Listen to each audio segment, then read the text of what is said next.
ఇవాంతో నా జర్నీ అని చెప్పేసి సిరీస్ స్టార్ట్ చేశాను. లింక్స్ అన్ని కింద 10 దగ్గర అయితే మెన్షన్ చేశాను. ఇంట్రెస్ట్ వాళ్ళు కన్ఫర్మ్గా చెక్అవుట్ చేసేసేయండి. ఇంకా ఇప్పుడు వచ్చేసి నేను చెప్పే పార్ట్ 11. ఇంకా పెయిన్స్ అయితే నాకు ఏమీ రాలేదు. డాక్టర్ అయితే వచ్చి చెకప్ చేసి బయటకు వెళ్ళిపోయారు. నాకు ఏమీ చెప్పలేదు. సో ఇంకా ఆమె వచ్చేసి డ్రెస్ చేంజ్ చేసుకున్నాను. డ్రెస్ చేంజ్ చేసుకోవాలి అని చెప్పేసి నేను డాక్టర్ వచ్చింది. అలాగే నాకు పెయిన్స్ ఏం రావట్లేదు కదా, ఎందుకు డ్రెస్ చేంజ్ చేసుకున్నాను అని అడిగాను.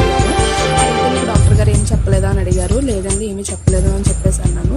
సో நான் தூங்கும் முன்னே நீ தூங்கி போனாய் தாயே மேலுனக்கென்ன கோபம் கண்ணான கண்ணே என் தெய்வ பெண்ணே கண்ணில் தூசி நீ ஊத வேண்டும் ஐயோ ஏனெந்த சாபம் எல்லாம் என்றோ நான் சுகபாகம்